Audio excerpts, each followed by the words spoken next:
ओम नमो भगवते वासुदेवाय नमः। क्या आपको पता है मनुष्य से जाने अनजाने में बहुत सारे पाप हो जाते हैं, कभी इस जन्म में तो कभी पिछले जन्मों में। लेकिन क्या कोई ऐसा उपाय है जिससे ये सारे पाप समाप्त हो जाए?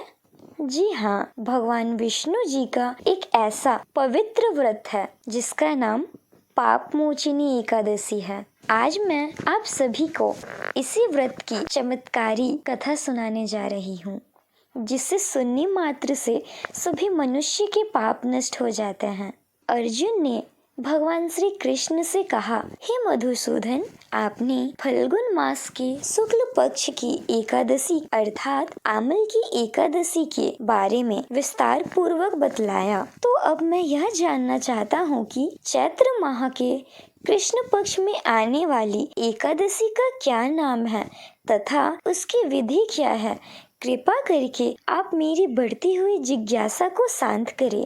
भगवान श्री कृष्ण ने कहा, हे अर्जुन, चैत्र मास के कृष्ण पक्ष की एकादशी को पाप मोचनी एकादशी के नाम से जाना जाता है। एक बार की बात है, पृथ्वीपति राजा मांधाता ने लोमेश ऋषि से यही प्रश्न किया था जो तुमने मुझसे किया। अतः जो कुछ भी ऋषि लोमेश ने राजा मांधाता को बतलाया वही मैं तुमसे कह रहा हूँ। राजा मांधाता ने धर्म के ग्रहतम रहस्यों के ज्ञाता महर्षि लोमस से पूछा, हे ऋषि श्रेष्ठ, मनुष्य के पापों का मोचन किस प्रकार संभव है? कृपा कर कोई ऐसा सरल उपाय बताइए जिससे सभी को सहज ही पापों से छुटकारा मिल जाए। महर्षि लोमस ने कहा, हे श्रद्धालु, चैत्र मास की कृष्ण पक्ष की एकादशी का नाम पाप मोचनी एकादशी है। उसके व्रत के प्रभाव से मनुष्य के अनेक पाप नष्ट हो जाते हैं। मैं तुम्हें इस व्रत की कथा सुनाता हूँ, तुम ध्यान पूर्वक श्रवण करो।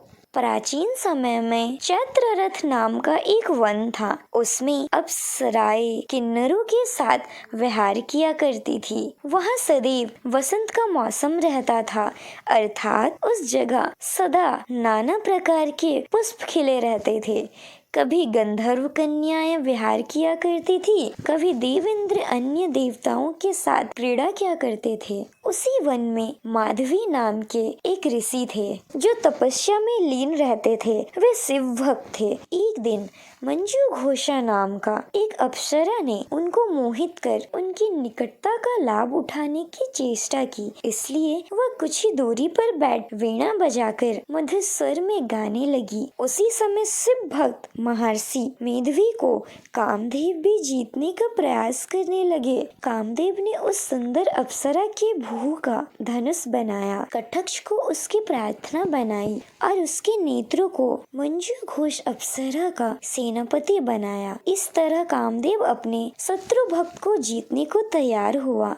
उस समय महर्षि माधवी भी युवावस्था में थे और काफी हर्षपुष्ट थे। उन्होंने ये जो पवित्र तथा दृढ़ धारण कर रखा था, वे दूसरे कामदेव के समान प्रतीत हो रहे थे। उस मुनि को देखकर कामदेव के वश में हुई मंजू घोष ने धीरे धीरे मधुर वाणी से वाणी गान शुरू किया, तो महर्षि मेधवी भी मंजू घोष के मधुर गान पर तथा उसके सौंदर्य पर मोहित हो गए। वह अप्सरा माधवी मुनि को कामदेव से पीड़ित जानकर उनसे आलिंगन करने लगे। महर्षि मेधवी उनके सौंदर्य पर मोहित होकर शिव रहस्य को भूल गए और काम के वशीभूत होकर उसके साथ रमण करने लगे। काम के वशीभूत होने के कारण मुनि को उस समय दिन रात का कुछ भी ज्ञान न रहा और काफी समय तक वे रमण करते रहे। बहुत समय पश्चात मंजू घोष उस मुनि से बोली, हे ऋषिवर, अब मुझे बहुत समय हो गया है, अतः स्वर्ग जाने की आज्ञा दीजिए। अप्सरा की बात सुनकर ऋषि ने कहा, हे मोहिनी, संध्या को तो आई हो, प्रातः काल होने पर चली जाना। ऋषि के ऐसे वचनों को सुनकर अप्सरा उनके साथ रमण करने लगी। इस प्रकार दोनों ने साथ साथ बहुत समय बिताया। मंजू घोषा ने एक दिन ऋषि से कहा, हे ऋषिवर, अब आप मुझे स्वर्ग जाने की आज्ञा दीजिए। मुनि ने इस बार भी वही कहा, हे रूपश्री, अभी ज्यादा समय व्यतीत नहीं हुआ है, कुछ समय और ठहरो। मुनि की बात सुनकर अप्सरा ने कहा, हे ऋषिवर, आपकी रात तो बहुत लंबी है, आप स्वयं ही सोचिए कि मुझे आपके पास आए कितना समय हो गया है, अब और ज्यादा समय तक ठहरना क्या उचित है? अप्सरा की बात सुन मुनि को समय का बोध हुआ और वह गंभीरता पूर्वक विचार करने लगे। जब उन्हें समय का ज्ञान हुआ कि उन्हें रमण करते 57 वर्ष व्यतीत हो चुके हैं, तो उस अप्सरा को वह काल का प्रतीक समझने लगे। इतना ज्यादा समय भोग में व्यतीत चला जाने पर उन्हें बड़ा क्रोध आया। अब वह भयंकर क्रोध में जलते हुए उस तप नाश करने वाले अप्सरा की तरफ भ्रिकुटी तानकर देखने लगे। क्रोध से उनके आधार कांपने लगे और इंद्रियां बेकाबू होने लगी। क्रोध से थरथराते स्वर में मुनि ने उस अप्सरा से कहा, मेरे तप को नष्ट करने वाली दुष्ट, तू महापापिनी और बहुत ही दुराचारिणी है, तुझ पर धिक्कार है, अब तू मेरे श्राप से पिशाचिनी बन जा। मुनि के क्रोध युक्त श्राप से वह अप्सरा पिशाचिनी बन गई। यह देखकर वह व्यथित होकर बोली, हे ऋषिवर, अब मुझ पर क्रोध त्याग कर प्रसन्न होइए और कृपा करके बताइए कि इस श्राप का निवारण किस प्रकार होगा। विद्वानों ने कहा है, साधुओं की संगत अच्छा फल देने वाली होती है और आपके साथ तो मैंने बहुत वर्षों व्यतीत किए हुए हैं, अतः अब आप मुझ पर प्रसन्न हो जाइए, वरना लोग कहेंगे कि एक पुण्य आत्मा के साथ रहने पर मंजू घोषा को पिशाचनी बनना पड़ा। मंजू घोषा की यह बात सुनकर मुनि को अपने क्रोध पर अत्यंत ग्लानि हुई, साथ ही अपनी आकृति का भय भी हुआ। अतः पिशाचनी बनी मंजू घोषा से मुनि ने कहा, तूने मेरा बड़ा बुरा किया है, किंतु फिर भी मैं तुझे इस श्राप से मुक्ति का उपाय बतलाता हूँ। चैत्र मास के कृष्ण पक्ष की जो एकादशी है, उसका नाम पाप मोचनी है। उस एकादशी का उपवास करने से तेरी पिशाचनी की देह से मुक्ति हो जाएगी। ऐसा कहकर मुनि ने उसको व्रत का सब विधान समझा दिया। फिर अपने पापों का प्रायश्चित करने के लिए वे अपने पिता चैवान ऋषि के पास गए। चैवान ऋषि ने अपने पुत्र मेधवी को देखकर कहा, हे पुत्र,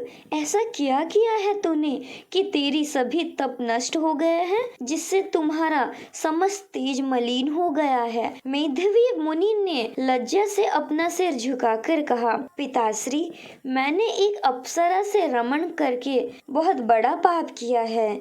इसी पाप के कारण मेरा सारा तेज और मेरे तप नष्ट हो गए हैं। कृपा करके आप इस पाप से छूटने का उपाय बतलाइए। ऋषि ने कहा, हे पुत्र, तुम चैत्र मास की कृष्ण पक्ष की पाप मोचनी एकादशी का विधि तथा भक्ति पूर्वक उपवास करो, इससे तुम्हारे सभी पाप नष्ट हो जाएंगे। अपने पिताश्री के वचनों को सुनकर मेधवी मुनि ने पाप मोचनी एकादशी का विधि पूर्वक व्रत, उसके प्रभाव से उसके सभी पाप नष्ट हो गए। मंजू घोषा अप्सरा भी पाप मोचनी एकादशी का उपवास करने से पिशाचनी की देह से छूट गई और पुनः अपनी सुंदर रूप धारण कर स्वर्ग लोक को चली गई। लोमेश मुनि ने कहा, हे राजन, इस पाप मोचनी एकादशी के प्रभाव से समस्त पाप नष्ट हो जाते हैं। इस एकादशी की कथा के श्रवण व पाठन करने से 1000 गोदान करने का फल प्राप्त होता है। इस उपवास के करने से